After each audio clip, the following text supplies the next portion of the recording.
warned them so many times. Tonight, we bring you an insider's concern over employee background checks at Cedar Point and a surge of workers reporting they were sexually assaulted. This outcry comes after a 3 News Investigate series this month found 27 sexual assaults over the past 5 summers, all within the walls of Cedar Point dorms.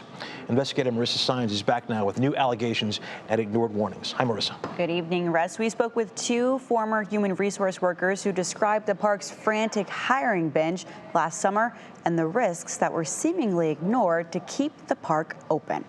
Cedar Point is almost ready to open its gates for people to have some fun. There are few seasons that compare to Cedar Point's summer of 21.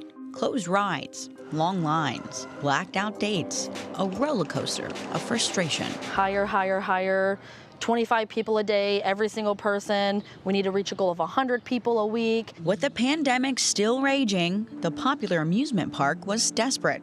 They needed workers, hundreds of them.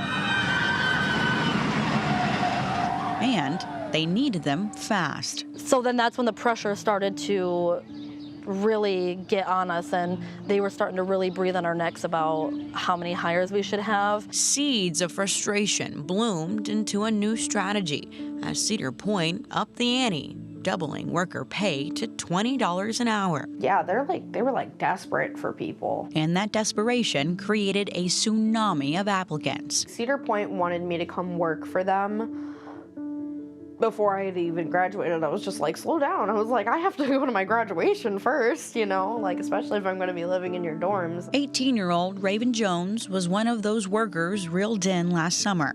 By August, she'd joined a list of 27 Cedar Point workers alleging a sexual assault since 2017. We warned them so many times. 10 of those 27 assaults were reported to Sandusky police in the summer of 2021.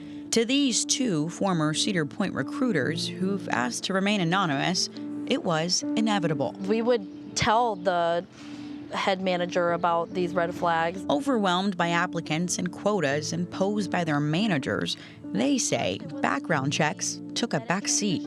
So did concerns over who was being hired. But then no, we need ride operators, just bring them on. And that was very alarming and very concerning. Last summer was their first and only year as recruiters after working as ride and game operators after high school. They recall meetings where they voiced concerns over the historic hiring frenzy. We would look at her and we were like, we're very concerned about this background check situation. Is there ever going to come a time soon when we stop doing this, because we feel so uncomfortable that we are hiring people in the park that has these charges on them that could be dangerous. Those worries, they said, played out over the summer. Once, when a young woman came to HR saying she'd been sexually assaulted, and another mid-season. Our jaws just dropped. When a South Carolina mother drove to Sandusky to bring her daughter back home, all because of what she awoke to. The reason why she was quitting is because the girl woke up and there was a guy sexually assaulting her roommate. It's unclear if either case was sent to police, but they serve as reminders of the summer of 21. That was where we had the biggest concern about what could come out of this, because now these stories are coming out and we warned them about it. We warned them so many times. Cedar Point has repeatedly declined our interview requests. Instead, they released a statement saying background checks are, quote, a long-standing practice and a, quote, vital tool. They also take action, including firing workers when a background check reveals issues that could jeopardize safety. Marissa Sines, 3 News.